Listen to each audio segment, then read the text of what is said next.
She won most talkative in high school, and she has been running her mouth ever since. Welcome to the Lisa Fisher Said podcast with your host, Lisa Fisher. We're doing things a little differently for this episode of the Lisa Fisher Said podcast. I've grouped together a few of the interviews I've done, compiled them that you'll hear at the end of this after I talk, and it's kind of giving you a jump start on your 2023 with fasting. Now, we talk about fasting, and Jen Stevens, whom I call the mother of intermittent fasting, she calls fasting, intermittent fasting, the health plan with the side effect of weight loss. So your weight isn't really my concern, but your health is, just because I want you to feel your best, not only in this year, but for years to come.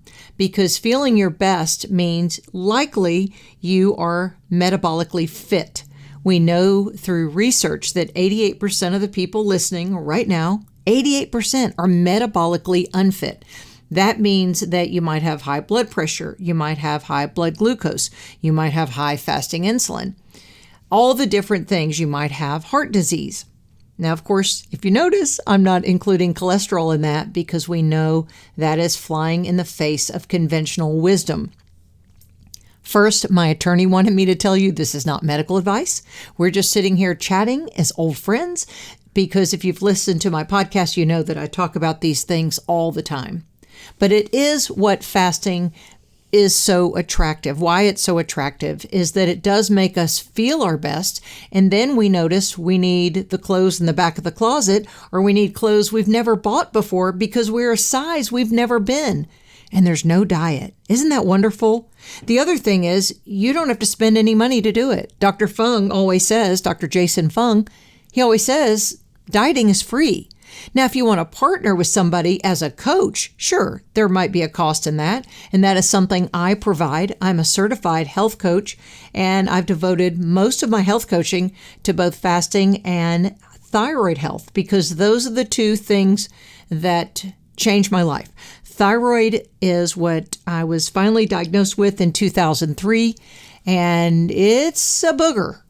Anyone who has hypothyroidism and Hashimoto's thyroiditis knows it's a very difficult thing to kind of nail down what is the right medicine profile for you, how to deal with it emotionally, physically, and of course there's weight gain from it. So when I had the weight gain from that, and then through perimenopause, I couldn't understand what was wrong. Why was I having these problems? I was exercising and eating the exact same way, but it wasn't working anymore. So that's why I devote so much of my time to coaching people, mainly women, because I've walked through your shoes. Now, there's a link at the end of this, in the show notes, that you can find more information about partnering with me because I offer monthly classes with intermittent fasting, and I can also health coach you. So either we can do it one-on-one or you can do it in a group, but it just helps that someone can talk you through it because I'm telling you, the first few weeks of intermittent fasting, you have something that we all dread. It's called hunger. But you know what? It doesn't last long. And actually, that hunger is just an imbalance probably of your blood glucose that drops because of the high carbohydrate diet you've been eating. You see, I eat a mainly meat-based diet. I'm thinking there are some things I eat that aren't meat-based. So my glucose never really comes above even 100 because I eat beef, butter, bacon, and eggs most of my time.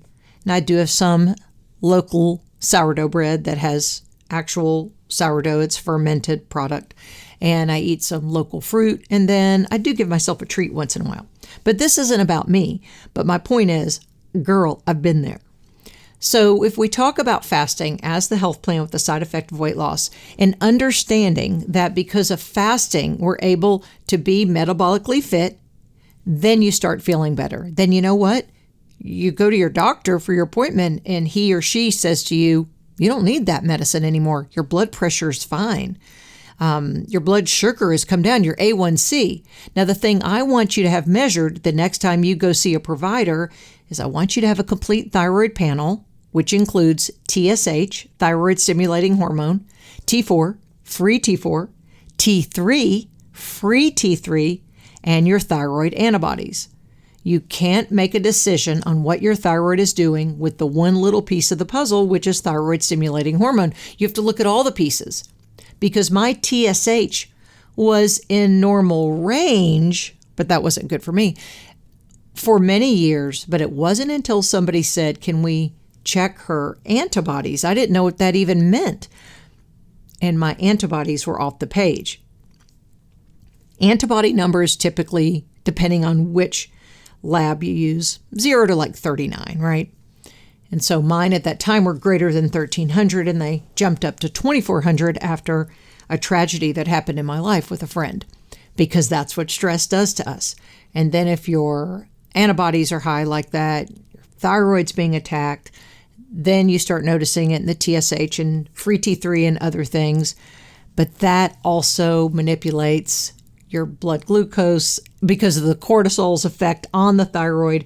If cortisol is elevated, then your blood sugar and insulin will be too. So it's hard to regulate your health if you have a lot of cortisol. Cortisol is an important hormone. It's a fight or flight hormone, but it's also the one that can make you fat because it's the one that will make your midsection big. It's the one that women will say, I just got frumpy after this happened. It might be, a divorce or a child that wasn't doing right, or you lost your job. There's so many things that affect our health. And we've all walked the path and wondered how on the other end, we wonder, how did we even get through that? Because we felt so bad. But oftentimes our cortisol is so elevated. So if your cortisol is elevated because of life circumstances, because of perimenopause, then it's hard to lose the weight. So getting your cortisol in balance is very important. You could talk to your healthcare provider about that or your health coach. I personally take ashwagandha or any type of the adrenal cortex fractions, something to help moderate that, but that's what has worked for me. You getting good sleep is so important. And those things play into how well you do with intermittent fasting. So let's say all those things are perfect for you. You have no trouble sleeping. You don't have any cortisol. Then what? Then you start thinking about eating in a time-restricted manner. So for me, I've told the story. My son's the one that told me about intermittent fasting in November of 2017, and I started with an 18-6 window. That means that, or at that time, I fasted for 18 hours and I fed for 6 hours. So you're either in the fasted or fed state at all times. I'm recording this at 11:15 in the morning. I'm in the fasted state. I won't be in the fed state until much later. It's what works for me. Some other people like to eat their main meals in morning and lunch. It doesn't matter with intermittent fasting. It's what works for you. But we know that you can mitigate glucose's effect. High glucose is dangerous and deadly and causes Alzheimer's and can feed cancer. So we want to do things to mitigate that glucose and keep it down and also become insulin sensitive. That's the sensitivity I believe in, insulin sensitivity, and you measure that through a fasting insulin blood serum testing that you have done at your provider. So for me, I started 18-6. It worked fine, and I lost, I think it was 10 pounds. I think maybe now it's, if I'm doing it, I'm not great at math, 15 pounds total, but I'm at a size that my weight doesn't fluctuate up or down. If it does, it's because of something I've eaten that I have a sensitivity to, or if you're traveling sometimes, you may be listening to this and thinking, or you're listening to this and you're on vacation.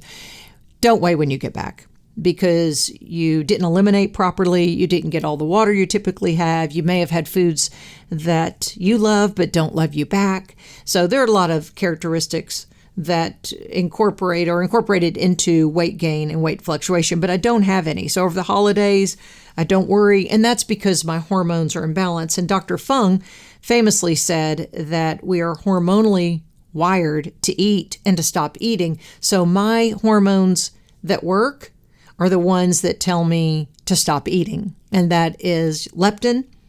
My cholecystokinin works, And that one is only fired if you've eaten fat and protein. I'm eating a meat-based diet, so I'm eating fat and protein, and then YY peptide. So those are really important things. Ghrelin is the one that tells you when it's time to eat. And then, of course, insulin is the chief hormone, and that is the one that regulates your blood glucose. And if insulin's always elevated, then you won't see weight loss.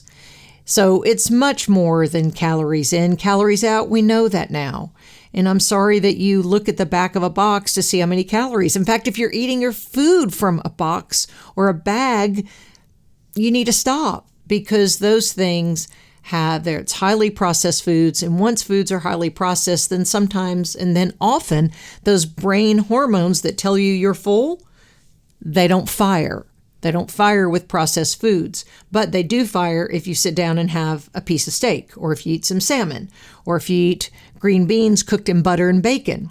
The green beans on its own, it'll take a minute because it doesn't have a lot of fat. On its own, it doesn't have any, I'm thinking, and it doesn't have any protein.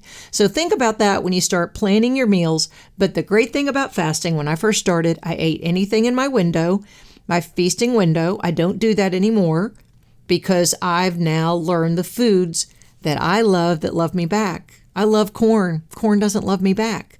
Corn gives me hip bursitis immediately, or I get arthritis in my big toe.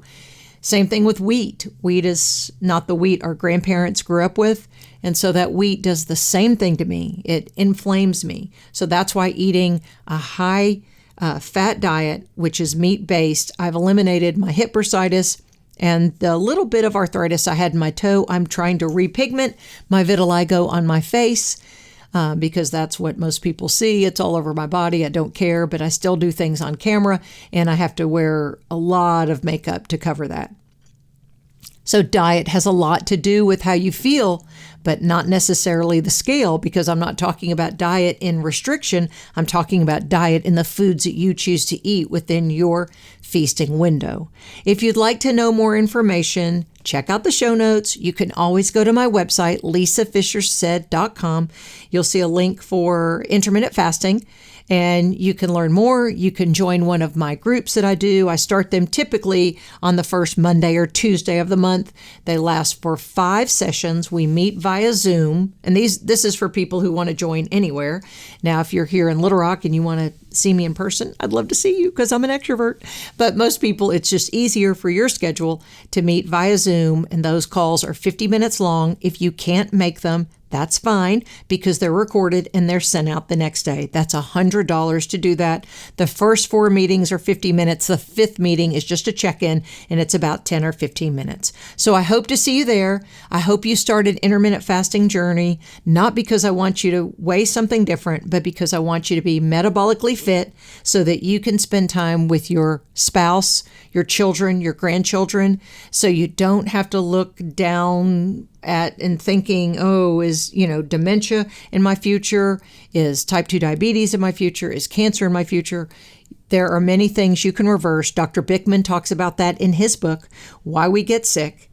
And that's one of the resources that I tell everybody, no matter what you're doing now, that's the first book you should download to understand that the way you feel is based on high glucose and insulin resistance.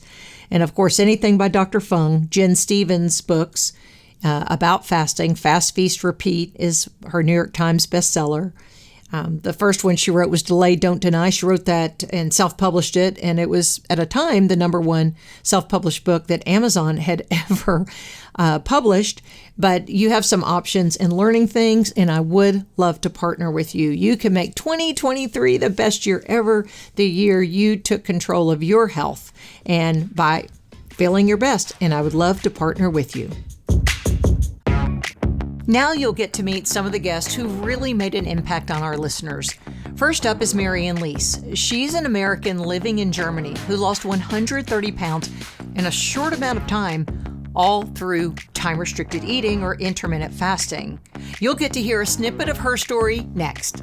How has intermittent fasting changed my life? Let me count the ways. Right. So many ways. Physically, obviously, I went from a size, roughly U.S. size 22, down to a 6. maybe an 8, 6, 8. So, yeah. So Wow. physically, obviously, health-wise, I had pretty high blood pressure. I refused to go on medication, which I would not recommend. I just kept thinking, if I do this, I'm never going to get off it. And when I would measure my blood pressure at home, it was around 160 over 90. So not good. Like I said, not recommendable. Yeah. My blood pressure now, 115 over 75. Sometimes it's 120 over 80. And that, I really started to see that after about 2.5 months and 3 months after I started intermittent fasting. So that went really quickly. And that's why I think that it was very much due to the intermittent fasting and not just the weight loss, because it did really set in so quickly. Had you been on many weight loss journeys before you did intermittent fasting? I think I am an exception to the rule here because I hadn't. Really? I had never seriously dieted. At the very most, you could probably count on one hand where I attempted to diet, and that would have been through calorie restriction. And probably the longest I ever got was maybe a week. Right. And then I just gave up because I didn't see anything. I didn't, even in just that short time period, virtue or patience is not my virtue. Right. Well, plus you were hungry. You're hungry. Yes. And I was hungry. And I think I just had lost hope that it was going to work, that anything was going to work. I really didn't believe things were going to change. And then I kind of slipped into intermittent fasting. It just happened. I didn't really know anything about it. There was a day that I was house sitting for the day at a friend's house because they were expecting the chimney sweeper. And I had time. I was just doing corrections. I teach. And I was doing corrections that day at home. And I thought, well, I'll just go over and help them out. And the chimney sweeper was supposed to come in 2 p.m. Didn't show up 3 o'clock, 4 o'clock. I didn't want to eat anything in their house. So I didn't have anything the whole day. And I had been dieting a little bit a few days before. I was doing calorie restriction. And I thought, you know what? It was 6 o'clock by the time I got home. Wow. I'm just going to try and not to eat. I'm going to go to bed, wake up in the morning, and then I'll eat. And I woke up and I was still alive. Right. I can tell. Yes. So, and that was a start. I started Googling. I started Googling fasting. And then one thing led to the other, to Jen Stevens, to Jason Fung. I'm a moderator now for the Fasting Highway. It got me into that. Yeah. And the rest is history. So what year was that, Maryann? It started the intermittent fasting started in February of 2020. Oh. And I've been in maintenance now for over a year. So it took you a year to lose that amount of weight? And it took me about 11 months. Okay. How many pounds? You have to use U.S. pounds because, I can't do the whole metric. Right. So in kilos, it was 60 kilos. That's about roughly 130 pounds. Oh, my. Yeah. A human. Yeah. A human. A human. Yeah. I pretty much halved myself almost. Unbelievable. How tall are you? I'm 5'6". So that's and I weigh now weight. About between 140, 145. So I don't have a really set weight. It's a range of 5 pounds roughly, 140 to 145. Was this your high school or college weight? It was probably my high school weight, yeah. In college too. I didn't have a weight problem really. I was probably actually a little bit less in high school. Didn't have a problem with my weight as a child or as a young adult. It started, the pounds started coming on probably when I was, after my third child, I think. And then it really accelerated after my father's death. Okay, so we understand that, and Jason Fung famously said, obesity isn't a caloric problem, it's a hormonal problem. Mm-hmm. And he's talking about insulin, YY peptide, ghrelin, leptin, all these magical things that have to communicate. We know hormones have to communicate, right? Yeah. And so where do you think your hormone highway went awry? What do you think did it? Do you think the stress made you eat more and that made you insulin resistant? Do you think, because now we also forget that, we know as women that our female hormones have something to do with it too, that men don't really see as much. Now we know men have weight problems, but what do you think triggered this hormonal imbalance? I think what triggered it is my dad died very suddenly of a heart attack in November of 2003. And was he in the U.S.? He was in the U.S. Okay. And so I was far away, exactly. Yeah. And we were very tight. He was a real pillar and a real rock for me. And bam, it was just gone from one day to the next. That was a real shock. My parents had a very strong relationship. My mom was lost. After that, really, her world ended. I'm so sorry. And yeah, it was, it was 18 years ago now, but sometimes it feels like it's even longer. Sometimes it feels like it was yesterday. Yeah. But so I think emotionally, I was in a really dark place. I wanted to be there for my mom. I couldn't. I had 3 young children here. And I think the eating became emotional to fill a void, and also the worry and the stress. And that's when you talk about the hormones. I think I was just all over the place. Yeah. I'm just thinking of what people don't understand is, and Dr. Bickman in his book, Why We Get Sick, fascinating book, fascinating researcher.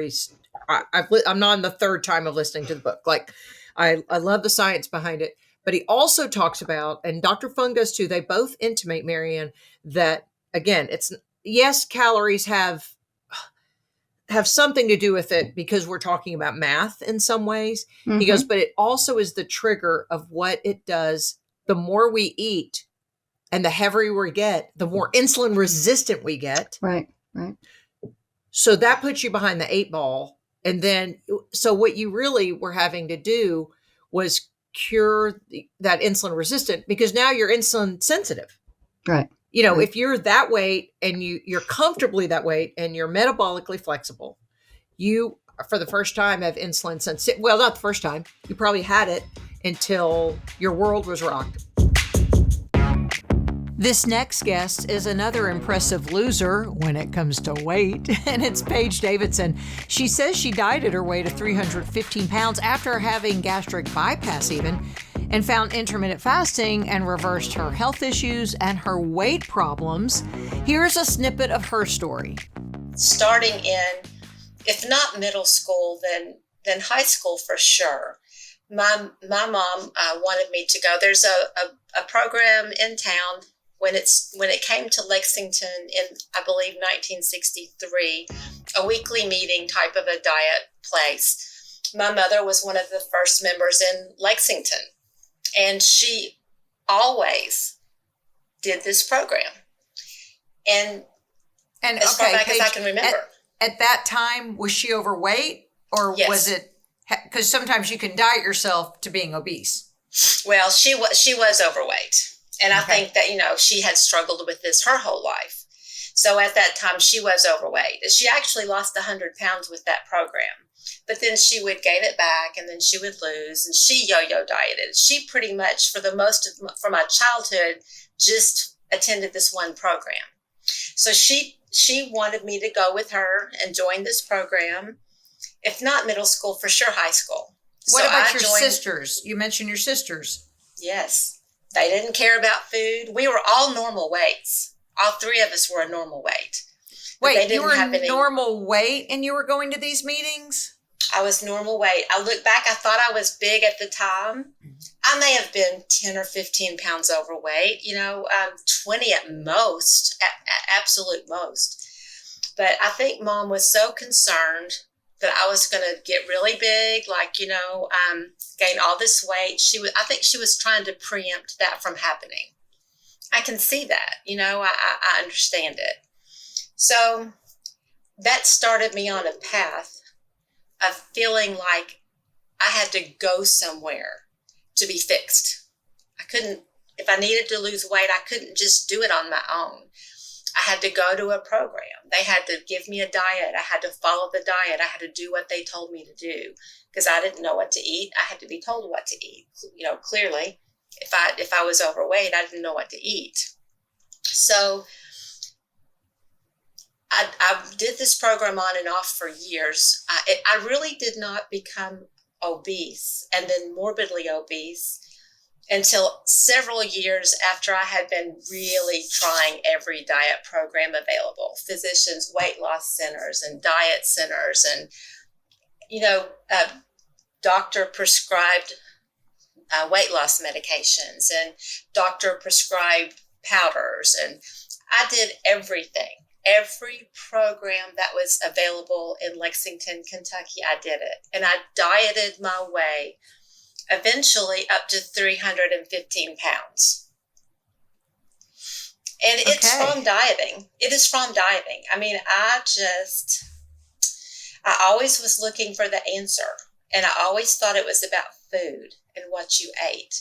And it took me so many years to figure out that wasn't it at all. But in 2000, I was the second weight loss surgery, gastric bypass surgery in Kentucky.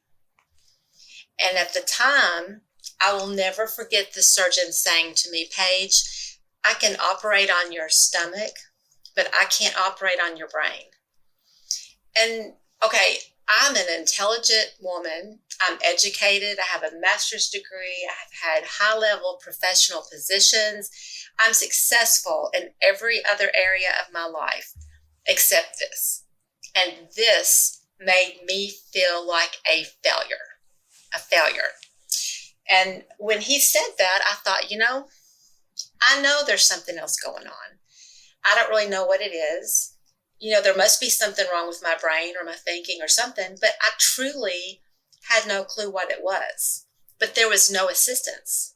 There was no help with that at all. It was like, here's your surgery. Here's the guidelines you need to follow forever. Goodbye. So I held on. I kind of white-knuckled it for 4 or 5 years. I did lose 150 pounds over a year and a half. Wow. And I was able to keep that off for about 4 to 5 years.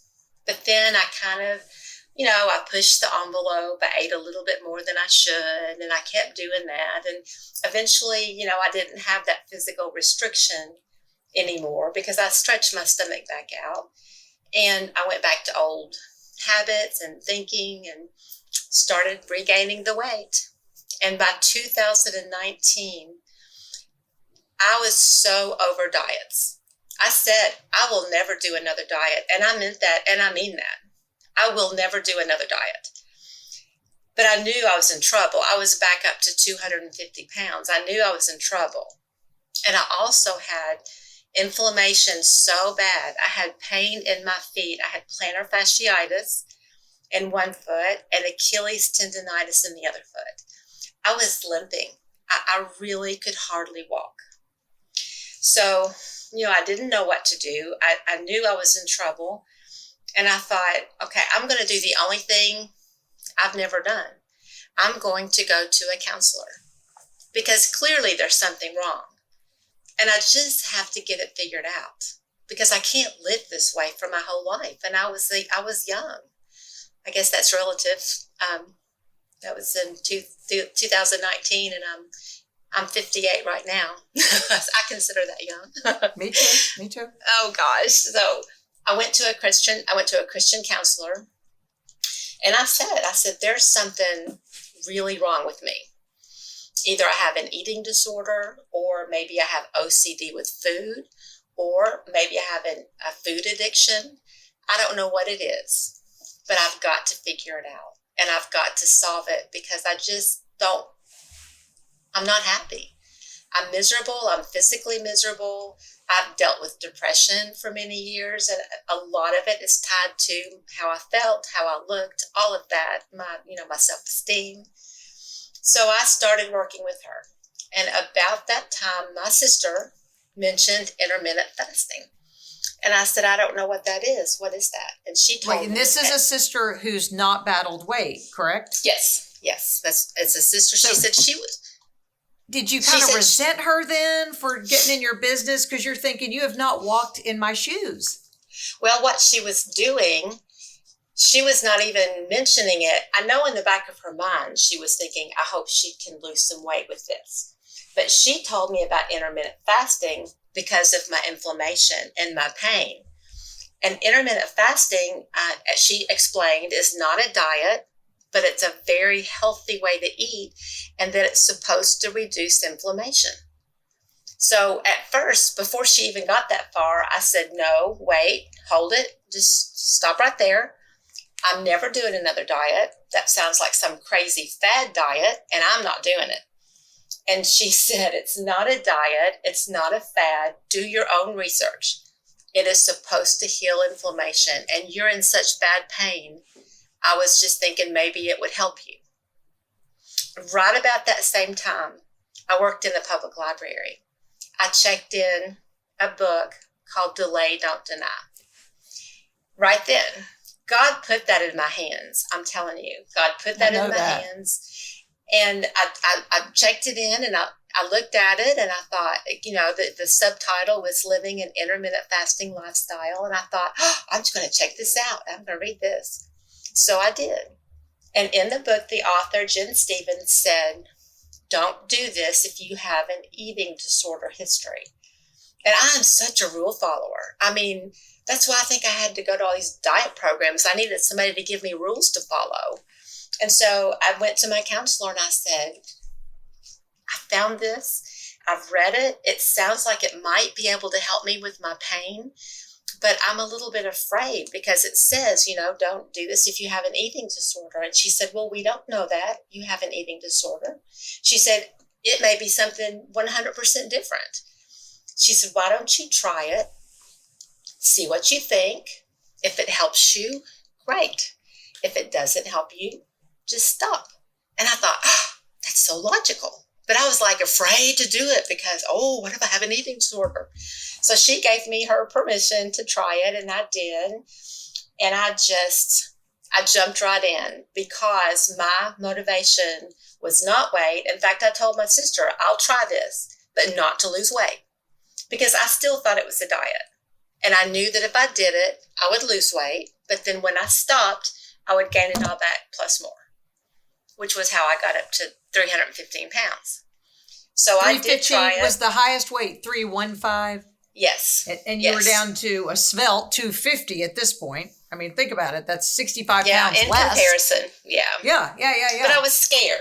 I was very fearful that that's where I was heading back. Because when I lost that weight, I would have sworn to you, I will never gain this weight back. And I'm in it. I felt it. I'm in it. But then I just kind of lost control, and there I went. But within 2 weeks, I started at 19 hours of fasting and 5 hours for an eating window, just because I just went hard. I thought I've got to do this for my pain. Within 2 weeks, I was not limping anymore. 2 weeks. That was a miracle to me, a miracle. And I still had pain. So I continued. And after about, I started in June of 2019. And I think in September, I thought, I think I need a little extra healing. Not trying to lose extra weight, but extra autophagy, extra fasting time for increased autophagy. So I decided to add in one 43-hour fast per week, along with my OMAD 25, which is what I was doing. Is one meal a day. For those of you new to the IF terminology and nomenclature, one meal a day. And that means that your one meal, did it last 5 hours? If you're at 19 and 5? Yeah, I would open my window. I started with 19.5, and then I quickly went to a 20-hour fast and a 4-hour window. I would open my window with a snack. And admittedly, when I first started, it was a pretty big snack. Right. Maybe it could be called a small meal. I don't know. It doesn't even really matter. Then I would have my meal.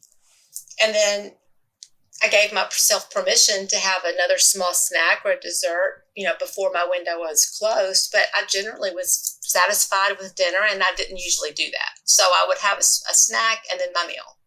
Okay, let's stop also and define the term autophagy, which is a fascinating scientific term, but tell us what that is.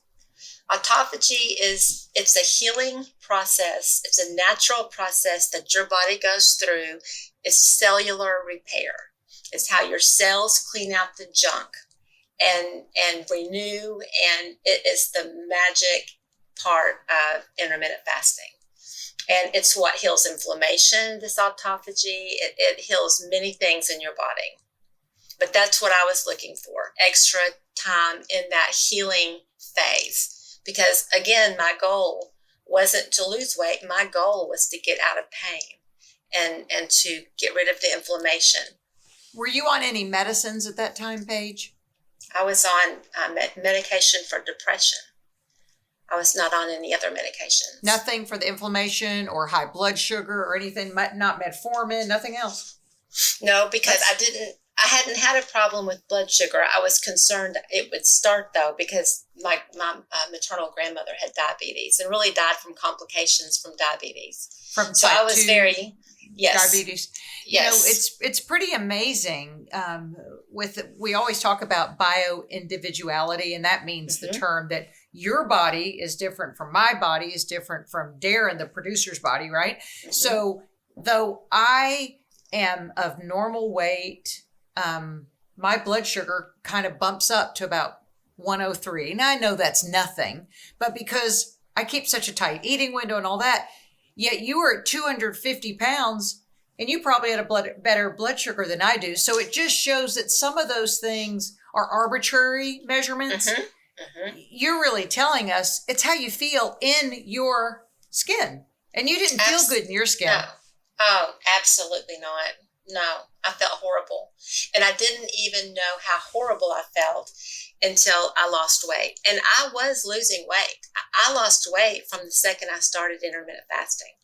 I didn't care for two reasons. One, that just wasn't my focus. And then two, I just was so convinced that, okay, I'm losing some weight. I'll gain it back. You thought you'd done that before. And yes. And you would have the same pattern in repeating it. Now, you have said several times in our 16 minutes here we've been talking, you say, now, intermittent fasting, I was not on a diet. I would never diet again. So what do you call your approach to this weight loss? What has this been then? It's not a diet.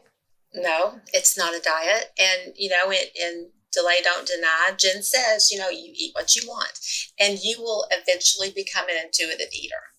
And just like I was skeptical that this was not really a diet, I was also skeptical about becoming an intuitive eater where I would eat healthy foods naturally because I wanted to and make great choices. And I'm like, they don't know me. If I had a choice between cookies, or fruit, I'm going to eat the cookies every time. I had taught myself, I had trained my brain to believe I can't make good choices on my own. I believed it. And we'll talk, I think, more about that in a minute, but I will finish telling you that within 6 months, I was completely 100% pain-free. I completely healed those two conditions. Okay. Were you at all peaking at the scale during this time? Please tell me yes. Of course, obsessively. Okay, Obsessively. Oh, okay, yeah. Yes, and by the time I was pain-free, I told you I was doing really well losing weight. I had lost about 55 pounds. That's a lot of weight. So it wasn't until then.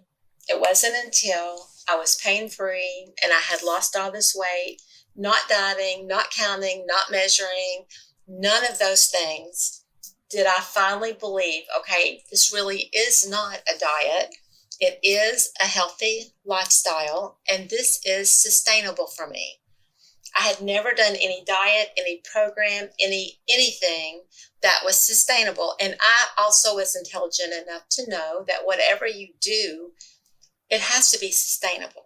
I knew that, but I didn't ever know how to make anything sustainable. But I felt like this was. So that was when I really bought in. Hi, friends. I've made no secret that I do love intermittent fasting. It's because it changed my life in 2017, not just on the scale. There's just 10 pounds on the scale, but it freed me from the constant obsession with being hungry all the time, never being satisfied. It regulated my sex hormones. It regulated my hunger hormones. It lowered my need for thyroid medicine. I still have to take it because I kind of have a dead thyroid, but I'm telling you what it did for me. And that's why I talk so much about it in my podcast. Do you need help starting your journey? You know, someone introduced me, and now I want to introduce you to intermittent fasting. You can do that by emailing me fasting@lisafishersaid.com. Link is in the show notes. I do monthly classes. I do one-on-one. I do all the things to help partner with you so that you can be the best you can be. Now, fasting, it's not about weight loss. It's the health plan with the side effect of weight loss. You can start changing your life now with intermittent fasting. Go to the show notes for more information. And it's truly a last but not least for my guest for this episode, and it's Laurie Lewis. She's the queen of fasting.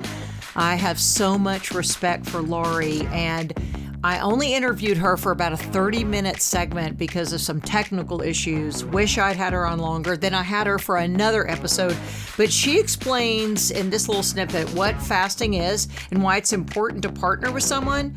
We recorded this in 2020, so that's why there's the pandemic chat, but here's Laurie Lewis. Yeah, I'm here in Little Rock, and Laurie is one of the queens of intermittent fasting. And I was fussed at, Laurie, when I interviewed Jen Stevens, whom I refer to as the mother of intermittent fasting, because somebody said, you never defined intermittent fasting till 20 minutes into your program. So, Laurie, tell the nice folks listening right now, wherever they are, what intermittent fasting is. That is such a hoot. Okay, I'm putting on my queen crown since you just crowned I hope you me. do. So, intermittent fasting is eating in a pattern of time. So for a portion of the 24-hour period, we abstain from anything but plain water or plain black coffee or plain tea. So we fast clean, and then we have an eating window where we eat in a pattern of time. I know.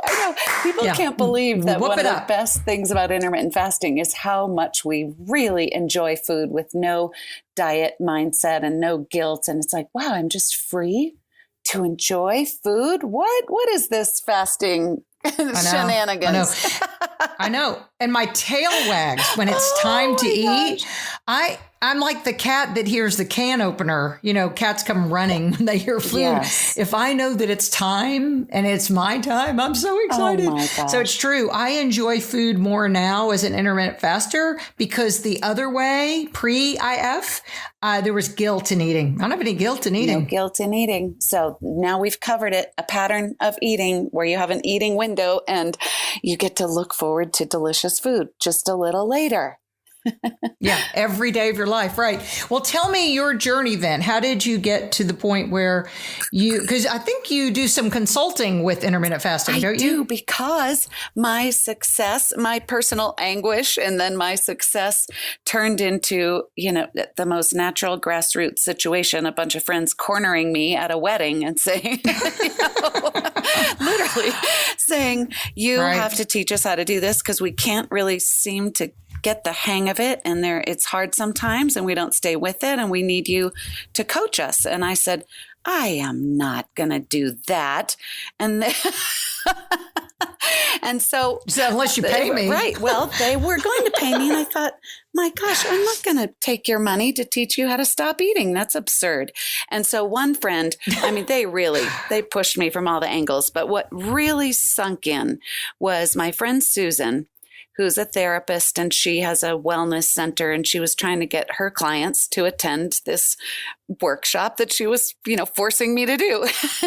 And I was digging in my heels. And what she said was, okay, Laurie Lewis, you go to yoga almost every day. Yes, I do. You go to the studio, you walk 10 minutes, you go to the studio, you take the class, you follow the instructions, you pay them the money, and you go home, and you do that regularly. Yes, I do. Well, she said, you could do that in your kitchen for free. And I was like, yeah, but I would never. I want to go to the class. I want to be taught. I want the instruction. I want the expertise, and I want the community. And she said, ding, ding, ding, ding. She said, we all pay for things that have value for us, that provide inspiration and information and an expert guide, and then other people who are along for the ride with us in community and solidarity. So I led my first group program over the holidays. We just dove right in. It's like, what would be better? There's nothing better than going through the holidays, eating and drinking all the yummy things we love to have with friends and family, and arriving at the doorstep of the new year, not having to go on a diet. And so it was a huge Isn't that great? success. Isn't that free? It's so freeing. So now it's my full-time. My business is Fast Forward Wellness, and I coach people one-on-one, people with busy schedules who don't, want to be in a group program. And then I still to this day have a variety of group programs. I was kind of a Zoom pioneer, where it used to be that I had to teach everybody how to use Zoom. I don't have to do that anymore. Right. We're all experts at it. Well, do you feel like you have more clients because of the pandemic, or have people I haven't fallen off any intermittent fasting wagon. I mean, it's the way I live. I don't even think, it's second nature. But do you feel like you have more that are interested now, or fewer? People always have their own reasons for feeling ready to try something new and feeling reluctant. And I think it's just stayed even. So the people who have come are like, wow, this stressful time, or this time working from home, is really the time for me to build my immunity and buckle down and use this time in an inspiring way. Other people are like, I am so stressed out, I couldn't even think of taking on one more thing. Except then I try and show people and explain to people, well, fasting is like less than one more thing. It's right. Not any more thing. Learning how to do it is a thing for sure. But very quickly, you free up so much time and money and noise in your head. And it's freeing, as opposed to adding stress. We take away stress. So I just, and the pandemic time had gone in phases, really. I think in the beginning, everyone was joking about, wow, I can't stay away from the fridge, and I'm packing on the weight and drinking all the time, and this is so funny, ha ha ha. And I thought, oh man, this is not funny. This is not a joke. Well, honestly, it has become a mental health issue, and we all tackle our mental health individually, and it's up. We're responsible, and for some, it's more substances. And food is a substance. So, oh my goodness, it could definitely be something that is soothing, but then it's destructive. So. That's that to me, Laurie, is the balance that intermittent fasting provides, because once you've done it a certain amount of time, I'm telling you, within a month or two, I had appetite correction, which is a phenomenon that I really can't overeat. Do I overeat? Yes, I'm human. There are times that I'm not paying attention, but I don't feel well afterwards. So intermittent fasting has just taught me so many things that a calorie counter couldn't teach me, or a book on how to weigh less. You know what I'm saying? It's all very intuitive. Now tell me your journey then. What kind of weight did you need to lose, and did you carry it all your life? Thank you. I felt like I always had a weight problem, but in hindsight, it was just always on my mind, so even if we're just 10 pounds overweight, if it's always on your mind, it's always a problem, then you're in prison. So I felt my whole life like I had to lose 5 pounds or 10 pounds or 20 pounds. And I always knew how to take it off. I'd buckle down. I'd run more. I'd go to the step aerobics classes in the 80s, and, I can look back through my life and see the phases where I was chubby and the phases where I felt lean and strong. And so it was always a thing, but I never dealt with obesity. And then in my 40s, I felt like I was at the top of my game in my early 40s. I just was riding high. I felt strong. I was running marathons. I felt like I looked good in my clothes. Being 40 was fabulous. And then all of a sudden, perimenopause kicked in. I was 44 years old and I woke up in the middle of the night and I thought my air conditioner was certainly broken because I was sweating up a storm. I know, you're like, oh dear. Yeah. You know, and they don't send us to biology class for older ladies. So we have no idea. We know something's coming, like, oh, I guess someday my period will stop. Maybe, I don't know. I heard sometimes people get warm. But the list of side effects of perimenopause and menopause is just not for the faint of heart. And I think we should be applauded and uplifted, and every one of us should get a crown for enduring what many of us do through this perimenopause and menopause. And then all of a sudden, when my period stopped, I gained 50 pounds. Whoa, sister, you are an overachiever. Oh my goodness. Now, you sound like when a thyroid starts to slow down. Right. Do you have thyroid trouble at all? I dodged a bullet. Huh. I think I am one of the rare few women our age who does not have a thyroid. Mine's dead. Oh, it's all washed up, huh? Your thyroid. I'm sorry. But you can. That's the only medicine I have to take. I do have to take a replacement hormone. I mean, I'm not taking a drug. Right. I'm replacing my own hormone. But a very common symptom of low or a thyroid when it gets wonky is it works really well for a minute and you're fit and you're looking good. Because that's what was me. In my 40s, I was adorable in my little size 6 red pants and cute sweater. Yes. And then all of a sudden, I look like Attila the Hun or Jabba the Hutt. I mean, I felt puffy and all. It's because right before the thyroid dies, sometimes it gives you one last Olympic hurdle. And then RIP. RIP. Well, I wrote a book for women called Celebrating Your Vibrant Future, Intermittent Fasting. Okay, I'm writing all this down. Intermittent Fasting for Women, 44 to Forever. And it's a workbook. Oh, that's awesome. And I love the idea of a workbook because I believe in being in action. I believe in things being very linear, A to Z, like tell me exactly what to do here. So the book tells you exactly what to do. And then there 12 weeks of logging. And so what happened for me was that weight packed on. I mean, the first 5 pounds, you can feel it in your clothes. And then the 10 pounds, I thought something's going on here. And then it was 20. And then I was just absolutely at the end of my rope. And so it wasn't just the weight. It was also this brain fog and off balance equilibrium. I had to hold on to railings when I went down escalators. I mean, my memory loss. So from 49 to 54, I was a mess and could not turn it around. And as you said, was it the thyroid? So I went to a functional medicine doctor in New York City where I lived for 24 years, and we uncovered everything. She was just as baffled as I was. The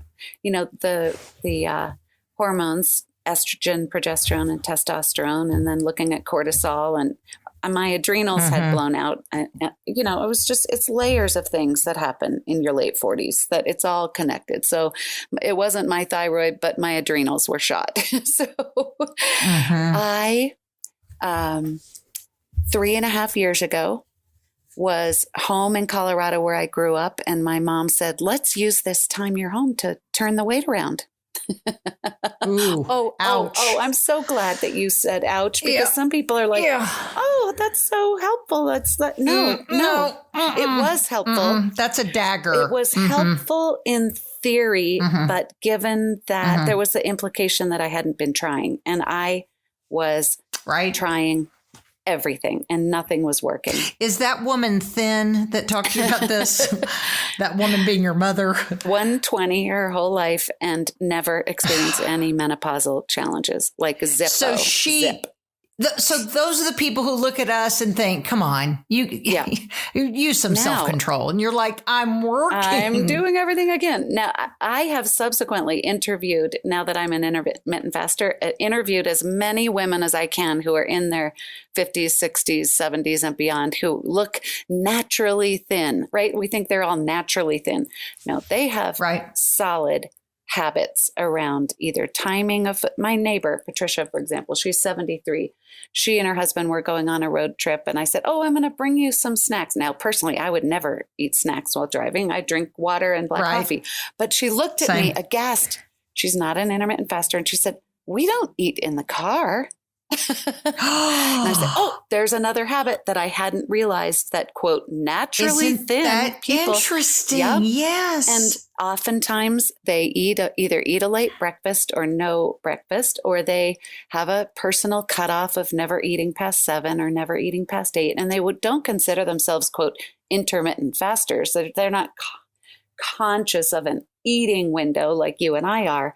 But there are some solid habits. Okay, so back to my mom. So that's what I wailed and cried. And I said, you don't understand. And I've been trying everything. And you never experienced any agony in menopause. And I am. And look at me. I mean, look at me, you know. And so she said, let's pray for an answer. And I said, thank you. That sweet thing. I know. Now I like her again. Do, I was right? broken up with her for a minute. And I Sweetie. actually that night saw the words intermittent fasting for the first time. Thanks for sticking around for this unusual compilation of kind of the best of Lisa Fischer Said podcast concerning fasting. As many of you know, I'm very passionate about fasting because of the way it changed my life in 2017, and it can change yours as well. I'd love to partner with you. I have an online course. I have Zoom meetings. I have one-on-one. It's whatever works best for you. For more information, go to my website, lisafischersaid.com. Let's make 2023 the year of good health.